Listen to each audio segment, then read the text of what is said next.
Hi, this is Darren QB Creedell Johnson for the music group The Shy Lights, or the Inside the Shy Lights Music. Today I'm going to discuss the death of my mother, the murder of my mother and father.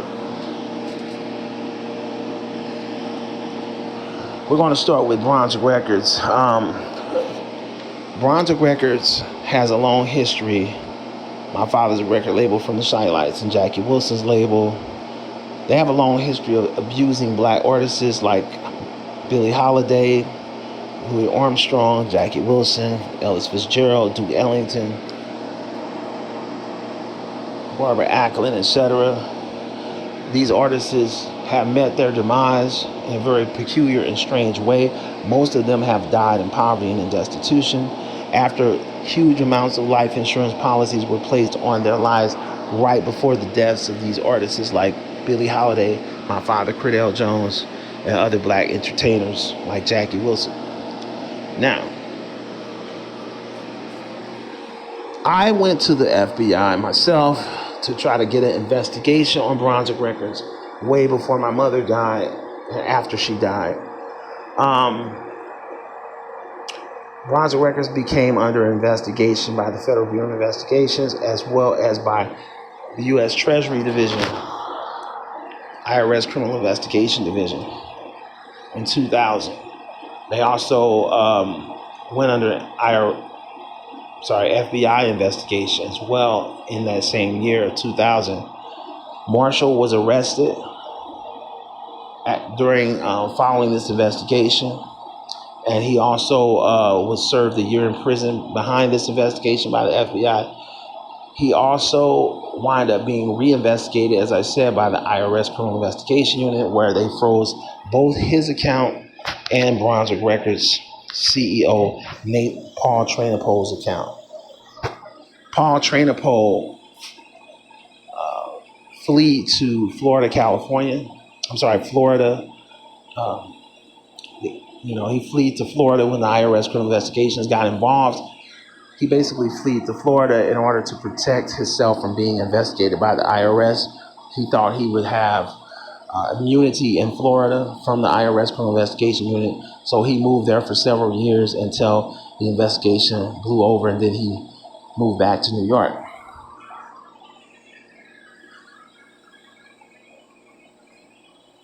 Due to my efforts to stop the abuse of exploitation of the Shy Lights, my father, Creedell Jones from the Shy Lights, and our music legacy from my dad, Creedell Jones, and my mother, his wife, Deborah Jones, I had to get involved with the law enforcement in order to try to have them stopped from the royalty theft and embezzlement.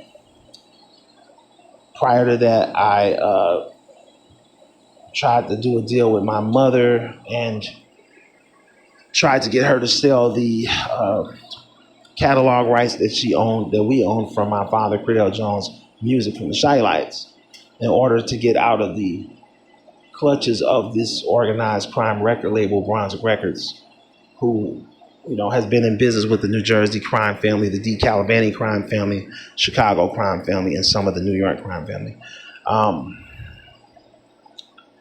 So I wind up talking to Jay-Z around 2000 outside of his record label,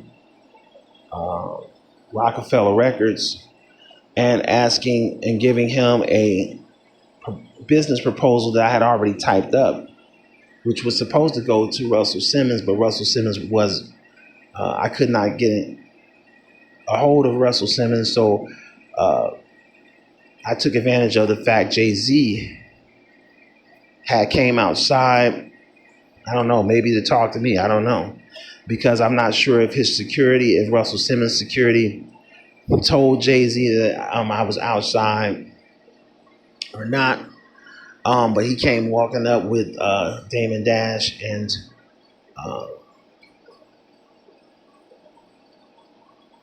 another artist, and I took the opportunity to present him the business proposal for the sale of the catalog rights that we had acquired from our father, Creedell Jones. And so Jay-Z agreed to accept this, and this is how that acceptance became a contractual agreement to purchase two songs instead of the catalog rights that I tried to obtain sales with taking place. Marshall, I believe, and Nathan Trainapole, I'm sorry, Paul Trainapole, the son of Nathan, Paul Trainapole, talked Jay-Z into buying two songs instead of buying the actual catalog rights that we own from the Shy Lights. And this is how Jay-Z decided to get involved with the remake of the Shy Lights song that most people know of, that Beyonce remake entitled Got Me Going So Crazy Right Now. It was from my father's lead song of Are You My Woman that he led on with the Shy Lights. And this is why they chose that song, because maybe I believe they may thought that by choosing a song that my father led on, he still would be giving respect and homage to my father at the same time as being able to sell or to purchase two songs that became a very profitable deal for Jay-Z and Beyonce. That's How Long was remade from the Shy Lights, My Dad, and so was Are You My Woman, which Beyonce remade entitled Got Me Going So Crazy Right Now. So this deal was supposed to bring $375,000, which Jay-Z agreed to purchase the two songs for the price of $375,000 instead of the catalog rights for $375,000. So I believe that Brunswick Records owner Paul Trainapole and Marshall might have thought that my mother was going to sue them for the $375,000 after she obtained her portion of the royalties from the remake by Beyonce and Jay-Z. Maybe I believe they thought she would either take some of that money and obtain an attorney to prosecute and to sue Brunswick for all of the theft that they've been doing over the years, causing my father, Credell Jones, to be homeless and destitute. Make a long story short, her death came very shortly after that. She died very mysteriously. She went into a coma for 2 months straight and just died right after the Shy Lights remake by Beyonce. I believe that upon my investigation, I found out that my cousin, which is my father's nephew, Justin Riviere, from his sister Margie Jones, and his other sister, Mevelina Jones, and Kenneth Jones, well, their children decided to get involved with trying to extort the money from the royalties, paid the attorney Jay Ross, which were our, entertainment attorney in Chicago, paid him a visit by kicking his door in, threatening to kill him if Jay Ross did not turn over the royalties that we owned from our father, Credell Jones. He called me up and told me, can I call them off of him because they just kicked his door open and threatened to kill him if he did not give them over the royalties from my father's catalog and my mother's catalog with the Shy Lights that our family owned. I didn't at the time know what he was talking about. So I told him, I said, I don't know who you're referring to. Who did that? He said, well, Angie Yarbrough, the lady you seen on Fraternity Court, came in there with Justin Riviere, the cousin who was responsible for the murder of my mother. Justin was hired by Paul Trainapole and Marshall to get rid of my mother so that they wouldn't have to pay her $375,000 and not risk being sued for tens of millions of dollars for back royalties and embezzlement and royalty theft and trust fund embezzlement, worth over $3.5 million in trust fund theft. My portion of my trust fund was $875,000 as of 2005.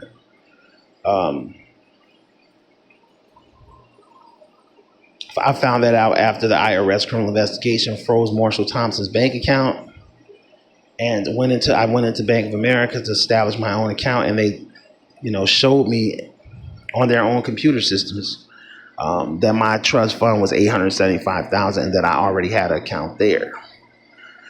And somehow Marshall Thompson had took over the administration of the trusteeship of the trust funds of me and my sisters and brothers. So mysteriously, she went into a coma. I found out later, after being told about my trust fund and being told to come back to get my money out with the trustees and they will release it. 2 weeks later, I came back and they said they could not locate the money. They had hid the trust fund again after Marshall was able to unfreeze the IRS's hold on his accounts, because they had actually froze all of Marshall Thompson from the Shy Lights' accounts with Bank of America and Chase Bank. So his whole access to all of his banking accounts were frozen by the IRS criminal investigation.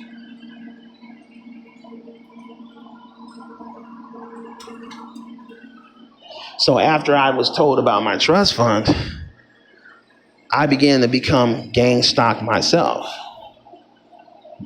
And shortly after talking to the bank manager in 6300 Sunset Boulevard, Hollywood, California, the Bank of America on Sunset Boulevard Avenue, 6300 block, and the bank manager, Troy Gardner, which is an African-American young man who managed the bank.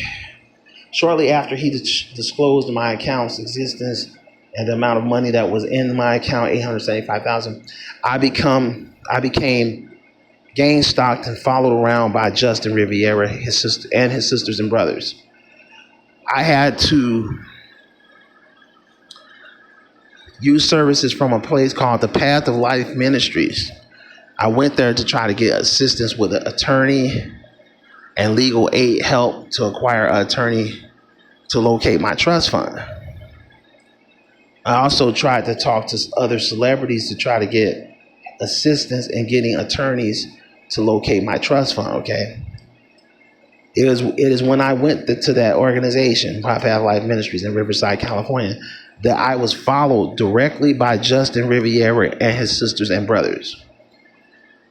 Justin and at least 5 or 6 family members of his, including his sisters and brothers and cousins, followed me to the Path of Life Ministries, checked into this place by showing their identification there. Then he quickly tried to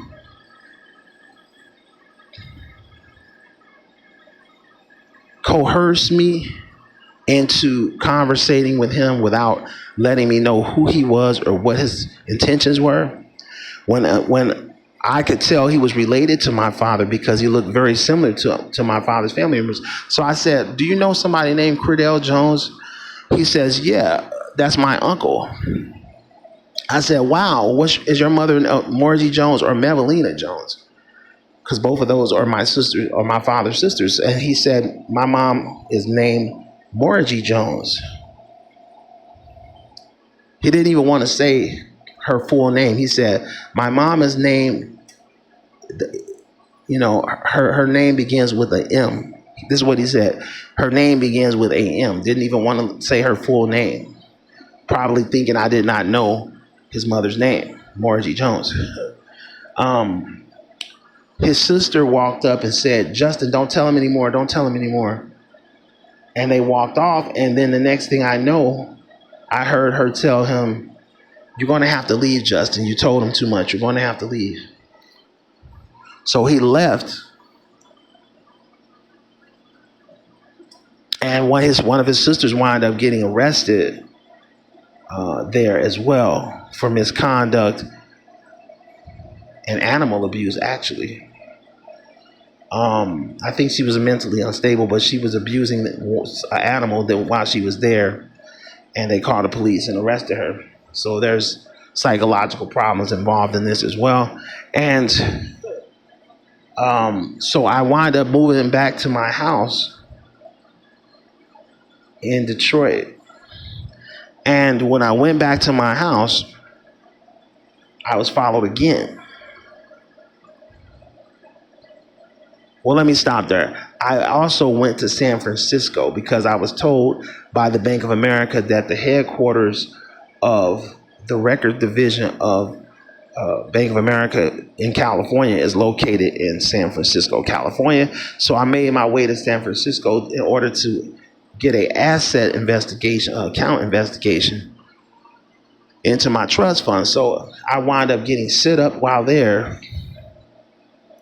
in another facility, which I used to try to, get support while I was there. And they set me up again and had me followed by an Asian guy who pulled a knife and tried to kill me. And once upon defending myself, I was arrested because of the nature of bones that were broken on this person. They said 13 bones were broken in his face, etc. And they tried to say I had tried to attempt it, to use murder on this person, even though they pulled a knife trying to kill me. So they tried to frame me up with attempted murder and something called, what do they call it? Mayhem, which is a very, very serious crime, okay? 22 years to life crime. So they tried to set me up with a fake mayhem, and a attempted murder after this man tried to stab me to death with a knife. The story that they made up was that I took his knife from him and began to stab him with his own knife. Which that wouldn't make sense, because why would I take his knife and stab him with his own knife? I said, just look at the fingerprints. I never touched the knife. So I wound up staying in jail for over a year and a half in San Francisco. Once I got in there, I stayed there for a year and a half. I had actually broke my hand hitting this guy in the face.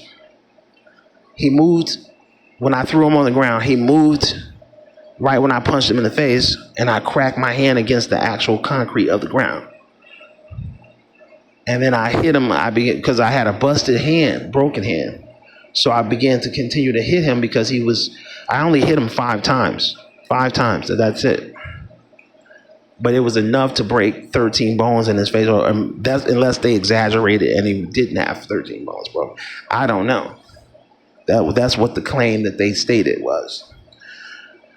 But this man was swinging so wildly. They had it all on video. This went to court for over a year and a half. They had the whole attack that this man used while trying to stab me to death. They had it all on video because outside of the apartment building, they had cameras, security cameras that were rolling at the time, and the police accessed the security cameras to find out that he was wildly swinging at me with his knife. I mean, aggressively. I mean, trying to literally mow me down with his knife.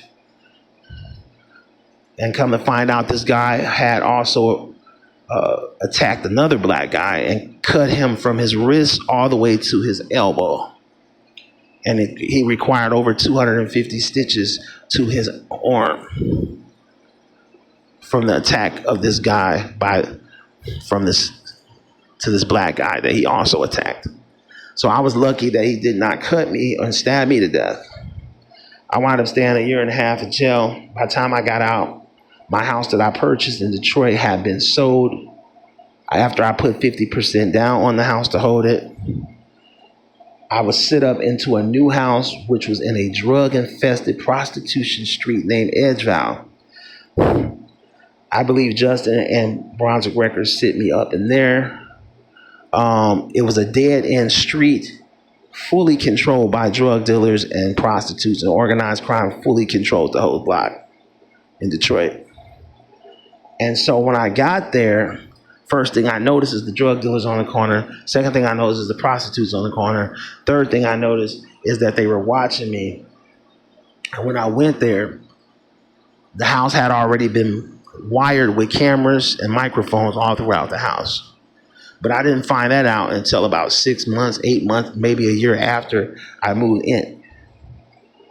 I went in the basement and my whole entire basement was lit up with red recording cameras. And I would see red recording cameras all throughout the house, okay? So now, I cut one of the wires to see what would happen, and the whole red recording lights went out. So I know that they wired the house up with recording cameras. And Justin followed me there, moved into the house with one of the drug dealers who operated the streets. And almost every day would come out waving guns at my house, shooting in the air, threatening to kill me in front of the whole neighbors. SWAT team one time had to came in, arrested the neighbor that was the big drug dealer next to me. Justin got away. I think Bronzer Records had something to do with tipping him off before he got busted, because they didn't want him to be arrested. So I know that he had, while in that house, he had tried to poison me in the same manner that my mother was poisoned. When I talked to the doctor that treated her before she died and went into the coma, he said she came in the hospital vomiting uncontrollably, sweating and vomiting. She had passed out. And in this house in Edgevale in Detroit, Michigan, they were spraying the very same poison that they sprayed in her house. And I wind up passing out and vomiting uncontrollably and passing out myself. And I almost died a few times in there by being poisoned by Justin and Bronzer Records. They almost poisoned me to death a few times. One of my neighbors ran out and said, "Get out of there, Darren, get out of there. They're poisoning, they're spreading they're spreading poison gas all throughout your house. Get out of there, get out of there." She said, "If you stay in there, you're going to die. If you stay in there, you're going to die." Is what she came out in the middle of the street and said this, yelling at me in my house. So I got out of there, went to the hospital, and was treated for the poison gas. The ambulance came to pick me up. I had to be wheeled out in the stretcher. When I got back in the house, one of the neighbors at 99 Edgevale, Detroit, Michigan, 48203, told Justin, she said it was a white Caucasian lady around 38, maybe 35 to 38, 32 to 38. She says, "I don't want to have nothing else to do with this. And if you ever ask me to get involved with this again, I'm going to go to the police department in Detroit and tell them everything I know, that you've been gang stalking Darren over his trust fund, that you and that Bronzer Records have been plotting to kill him over his money and royalties, and that y'all have been trying to kill him and exploit him and extort him out of his royalty, out of his trust fund that his dad left." Then I heard Justice say, "You're not going to tell anybody nothing." And so what sounded like her falling on the floor, and next thing I heard is Justin's brother saying, "You didn't have to do it. You didn't have to do it, Justin. You didn't have to do it." Then I heard his sister say, "You killed her, Justin. You killed her. You killed her." Then I heard his brother say, "Justin, this is the last straw. You kill her. This is the last straw with you." And then I heard tussling in there. Justin comes running out, falling to his knees outside of the house, screaming, "Darren, I had to kill her because of you. Darren, I had to kill her because of you." And so I was in shock, but I couldn't believe that he actually did this. So it took a minute for me to actually believe that this really went on. And but I called the cops and I said, "I think my cousin just killed my neighbor." They came and found her body in the alley across the street from John Orr and the service station in John Orr and Edgevale in the alley. And then there was another black African-American young man who was around 30, 28 to 30 maybe. he used to get into arguments with Justin over, the constant gang stalking that he did, right? So he said, why don't you just leave him alone? We're just trying to make money on the block. We're just trying to make our money. We don't want to be involved in none of this. So Justin would have arguments with him. So a week or so passed, and I seen this man dead in the alley with a body bag pulled over his body, which I thought it was a sleeping bag. So I walked over there I said, oh, that's the guy that I heard outside trying to defend me. He's in the alley sleeping. I said, well, let me give him some money. So I bent over to try to give him some money. And there was a black lady standing over his body with a gun in her purse. And she said, oh, you think he's dead? You think he's dead, don't you? And I said, why would he be dead? Isn't he just asleep? So as I bent over to try to give him money, she started reaching for a gun in her purse. So I just said, okay, I had a gun on me, by the way. I did have a gun in my pocket. But I said, you know what, I'm going to have to kill her because I know she's reaching for a weapon in her purse because she thinks I know they killed him, right? So I said, okay, he's asleep. All right, I'm just going to go to my house and leave that alone. It doesn't concern me. So I called the cops. The cops came out. As I walked by, I seen a hearse. Okay, I was coming out the service station right down the street on John Orr from my house. I seen a black hearse, a black funeral hearse in the service station. And I said, well, wow, that's strange. Why would a black hearse be at a service station? So as I walked through the alley, here's this dead black kid with what it looked like was almost like a sleeping bag over his body. But come to find out, I put two and two together. I said, well, that's a hearse, right? I said, that's a body bag they put over him. That hearse, that funeral hearse was called by Justin. And Justin tried to get rid of the body that he murdered by calling this funeral home to take his body and probably cremate his body. So no one could find his body, right? So that's what the hearse was doing there, right? So the SWAT team wind up kicking their door in at 85 Edgeval and arresting the lead drug dealer on the block and several other of the people who were involved with Justin. But Justin escaped because the Brunswick record label had paid off some of the police officers to notify them when any buses were going to happen. So he was already gone by that time. But they got arrested. And all I could hear is a door being kicked in. So I grabbed my gun thinking that because they had already threatened to kill me and kick my door in. So I'm thinking, are they going? Here's the big thing. Here's the big situation. They had just threatened me the day before, saying that they were going to kick my door in and kill me. These drug dealers, and it was about 6, 7, or 8 of them with Justin who said this. I got pictures of Justin Riviera standing on my porch. I'm gonna put it on this video. I got pictures of some of the people who were with him gang stalking and terrorizing me at my house.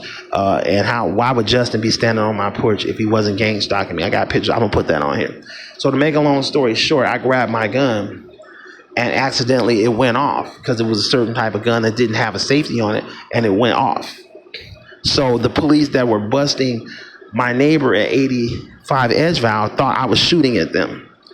And they call in a SWAT team. And the SWAT team comes in and calls me on the phone and says, come out, come out. They said, what's going on? What was that sound?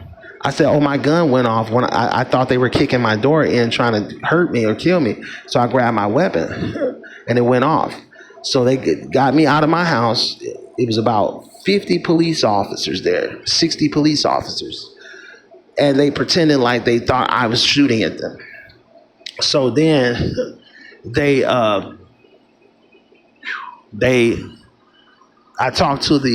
took me downtown to Detroit Police Department where I was interviewed with the detective who was over the case, and I just said my gun went off. I thought they were kicking my door open, and it accidentally went off. No bullets went out my window or anything like this. And he said, okay, fine, we'll accept that. Because they examined my gun and said, okay, the gun don't have a safety on it. You're right. So you're fine, you're fine, and they let me go. That was put in the news on NBC and Fox, and but again, no charges were filed on me or anything. But yeah, that was because Justin had followed me to my house and murdered my neighbor, this Caucasian woman, which they found her body in the alley. Apparently, she had a wound on top of her head, so he basically had bashed her head in with some sort of object and threw her body in the alley with his brothers and sisters. And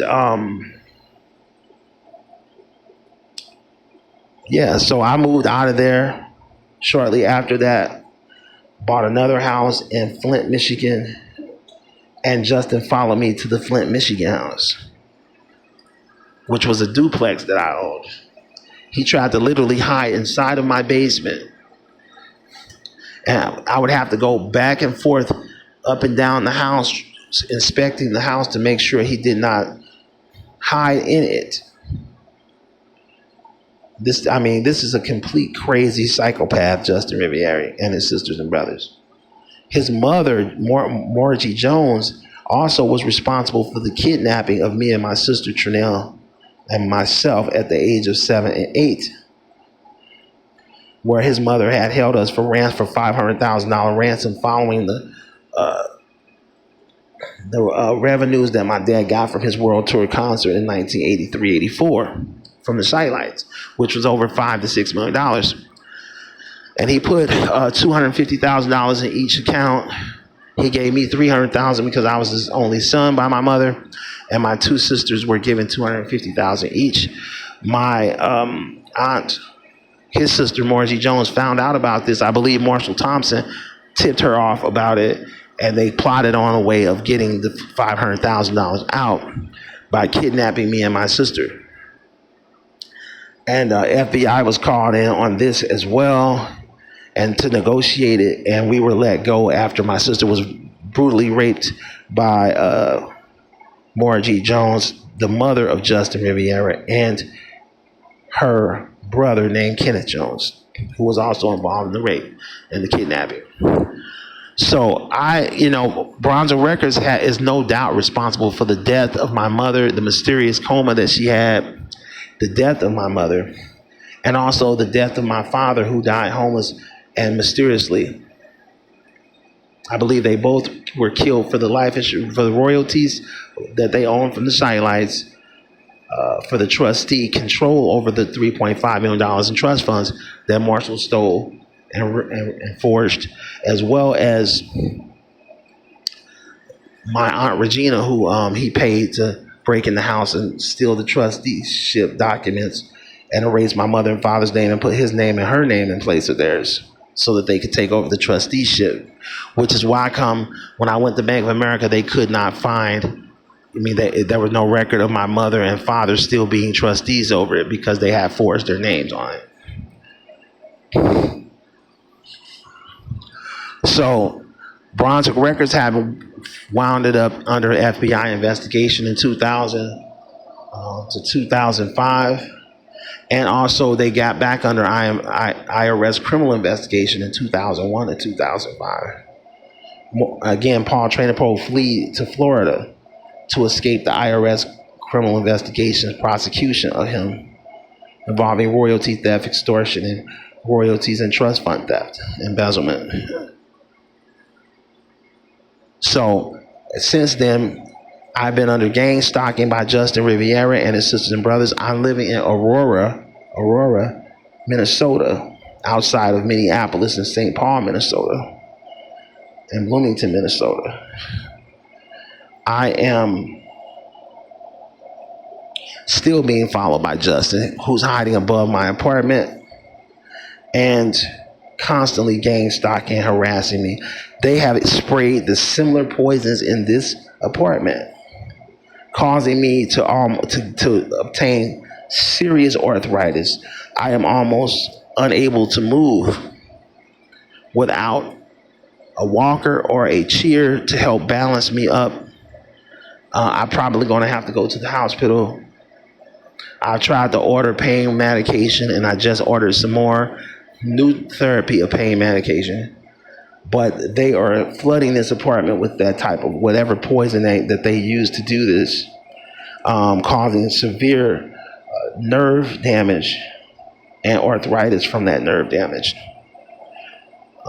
And I might have to go to the hospital to get treated by the doctor there. I'm trying not to go to the hospital because I don't want to have to do that. But hopefully the medication I just ordered will help repair some of the nerve damage that I had to undergo from this poisoning that Justin Riviera and his sisters and brothers have been administering through my apartment. I tried to tell the management. They keep pretending like they don't know, even though they hear Justin gang stalking, throwing harassment and racial slurs like the N-word, threatening to kill me. Every day threatening to kill me. And with his sisters and brothers. And his sisters are one of the most vocalist of all who threatens to kill me even more than Justin. They both were hired by Brunswick Records and Paul Trainer-Poe, the owner, and Marshall Thompson. So Angie Yarbrough, I believe, is 100% involved in this as well. As I said, they broke in the attorney's office in Chicago and threatened to kill him if he did not give them a portion of the royalties that my father and mother owned, along with me and my sisters. And we're talking about Angie Yarbrough, who you seen on Fraternity Court television. So now, I am in so much pain. I've been sitting here in my kitchen trying to avoid walking and standing up too much. So I want to leave the video footage of this, and I'm going to leave the photos in the video footage of Justin gang stalking me at my house in Detroit, Michigan. I hope and pray that these people go come to justice, because I don't want to wind up like my mother and father dead from these greedy relatives who have been gang stalking and threatening to kill me over my trust fund and working in conjunction with the record label to kill me for the revenge of the FBI and IRS investigation. The IRS made both Marshall Thompson and Brunswick Records pay tens of thousands, if not hundreds of thousands of dollars in back taxes. Their accounts were frozen by the IRS, and they were made to pay back. They were audited by the IRS Criminal Investigation Unit and were made to pay tens of thousands and hundreds of thousands of dollars. So they're mad at that. Plus, Marshall was arrested by the FBI and sent to prison for a year. So they're really mad at that, and they still can't really get full access to my trust fund. And they every day they threaten to kill me over this. So I'm hoping and praying that somebody who's listening to this does their investigation. If something happens to me, it is Justin Riviera, Angie Yarbrough, Marshall Thompson, Paul Trainer-Poe, owner of Brunswick Records, who ordered all of this, my Aunt Regina as well. Thank you very much. Put a thumbs up if you like this. Oh, my my Cash App link, if those who want to help, I guess, please, whatever you'd like to offer is, I guess, is fine. But I'm not asking for any donations or anything. But if you would like to help, then that's up to you. Now, also, I want to say my new book is Inside the Shy Lights Music Exposes Satanism in the Field of Entertainment. It's available on Amazon on hardback book. It's a 359-page book. I wrote everything in it, no ghostwriters or anything else. I wrote it myself. And it is available, and it tells the whole entire story, including the satanic rituals done by the Jackson family, the whole entire story of the satanic rituals, etc., and organized crime involvement